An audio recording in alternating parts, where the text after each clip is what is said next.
everybody, it's Bunny. I'm in Savannah, Georgia still, and I thought I would do a little bit of kind of a cemetery historical tour for you guys today.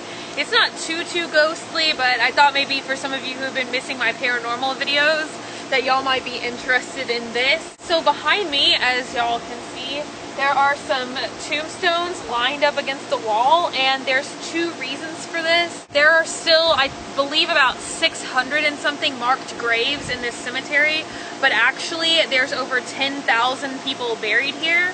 So the cemetery here was only open for proper burials for 100 years, and I believe it was around 1850. They closed the cemetery off. There were already too many people buried here. They thought it looked too crowded, so they started to knock down like every third tombstone, and they just collected them against the wall here. The second reason is because during the Civil War, General Sherman kept his cavalry pinned in this cemetery. This was kind of their camp. And it was during like the rainy season in Savannah. If you live anywhere in the South, you guys probably know how it is with hurricanes and everything. And so the horses would start to itch and scratch themselves against the tombstones, and the tombstones would get knocked down. And so the soldiers would just, you know, line them up against this wall. And since then you can see that they've put these little brackets in here and stuff so that the tombstones don't, you know, fall over or get permanently lost. I'm sure some of them have gotten lost over the centuries though, because there are blank spaces along the wall. I'll do a walk by as soon as I'm done talking so y'all can see. But the other interesting thing that I'm going to try and point out on some of these tombstones is the cavalry, out of boredom, went through here with their bayonets and they altered some of the names. Not just the names, but like the ages on the tombstones. So you'll see some people actually, it says that they died before they were born. Or some people, it'll say that they were 121 years old. And I've been looking at this tombstone behind me. I'm not sure if you guys can see it, but it says that Josiah Muir was 11 years old and his wife was 17.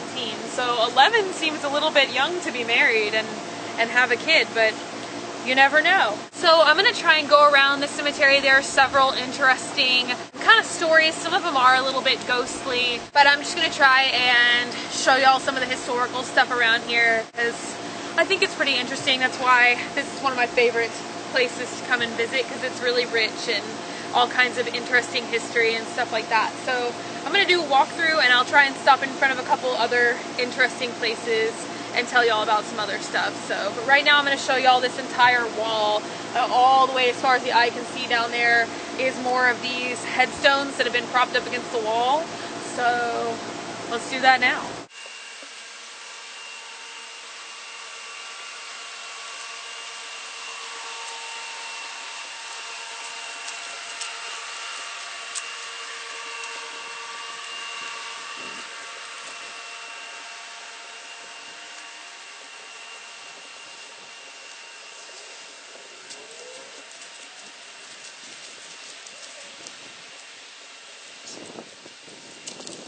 So that was the entire wall. Like I told you guys, these are so old. You can't even really hardly see any of the etchings on them anymore. Like that one. Here is an example of the altered tombstone. You can see the extra one has been added, so it's 121 years old. Probably wasn't that old in 1844. I don't think they had that kind of life expectancy back then. Here is another interesting grave in the cemetery. This is the original resting place of Nathaniel Greene, who was second in charge to George Washington. After the Revolutionary War, Nathaniel Greene was pretty destitute, and he was living in Rhode Island because he actually used all of his money and all of his estate to make sure that all of the soldiers under his troops, you know, had all the equipment that they needed, all their supplies, guns, artillery, and food. And so after the war, he was living in Rhode Island in poverty, basically. So the citizens of Savannah offered him this huge plantation, which was called Mulberry Estate, and they just invited him to come down and, you know, basically live in Savannah and take over this plantation. So of course, you know, he jumped on that offer, moved down here to Savannah, and had no idea about the kind of like heat and humidity that we get around here. And so one day he got called out to inspect a gate on the far side of his property, and he went out there with no water and like not the covered, you know, not like a hat or anything. And so he got heat stroke and he dropped dead immediately. So they buried him here in this crypt under this big, nice shade tree. But then in 1901, the Daughters of the American Revolution decided that he needed a huge obelisk and a monument. And actually, if you watch the Outfit of the Day video that I filmed the first day that I was here, that's the square I was standing in where Nathaniel Greene's monument is.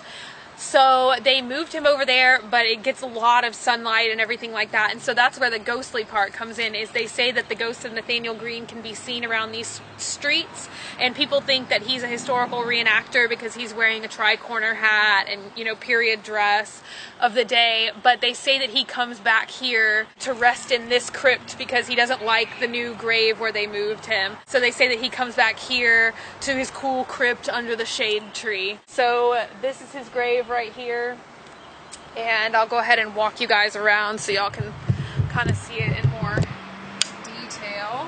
This is his tomb right here,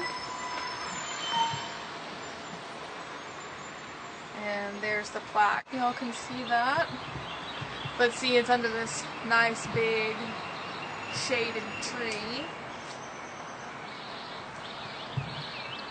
So this is another interesting feature on the gravestones that I wanted to tell you guys about. Anywhere where you see this half moon shape, the crypt was actually underneath there. There's actually stairs down here, and this is where the person was originally buried. So you would walk downstairs, and that's where the remains were laid. But when I told you guys before, during the Civil War, when Sherman's cavalry was stationed here, what the soldiers would do was that they would, you know, crawl down here and remove the bodies, and then that's where they would be sleeping. Eventually they bricked all of these up and sealed them off to prevent any further damage. But anywhere where you see one of the crypts with the half moon shape, that's actually what's down there. So this is just like the very top of the monument that you can still see that's visible, but the actual crypt and burial site and everything else is all walled up. Right now I'm standing in front of another reportedly haunted grave here. This is the grave of James Habersham Jr., and he was a very wealthy cotton plantation owner back in the day. He threw tons of lavish parties, and when he died, they say that the party didn't stop for him. And the Pink House, which is where he used to live, and that's kind of over there in the historical district of Savannah, it's now a very famous restaurant, and so he's reportedly seen walking along here, returning back to his grave and going back and forth dressed in his full party regalia, traveling from his tomb here to the Pink House.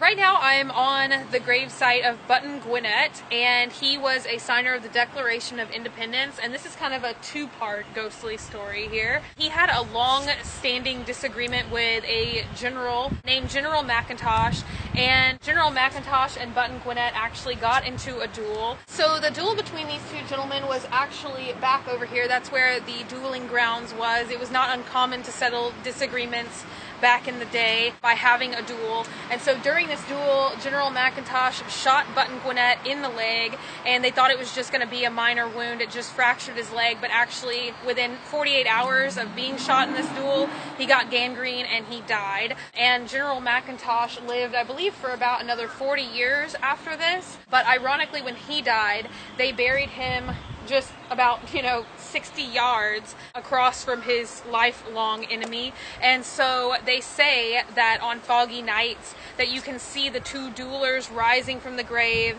and they meet over there in the dueling grounds, and then they just back off again, and the mist will slowly descend into the two separate graves. So this is Button Gwinnett, and then I will take you guys right over there to see General McIntosh. So I just wanted to show you guys really quick, this is the other dueler right here. So this is General McIntosh, and this little fenced in area right here is where his grave is. So the two duelers, this is where they meet. So one rises from here and one rises from Button Gwinnett's grave over there. Okay, one last story that I wanted to tell you guys really quick. If you see behind me this big open space right here in the cemetery, that's not because no one is buried here. This is actually a mass grave from the yellow fever epidemic of 1820, and somewhere in the video I'm gonna link you to my original storytelling session that I did about different hauntings in Savannah, Georgia, and then you can hear more about the history and everything if you want to know more about that. They actually say that 700 graves are buried here,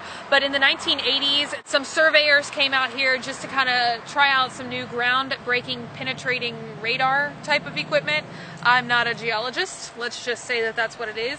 But they wanted to test some new equipment. It kind of tells you exactly what's under the ground is what it does. It gives you like a picture and they can clearly see, you know, what's down there. I suppose it's mostly used for archaeological digs and stuff like that. And they said that they found 666 skulls out here.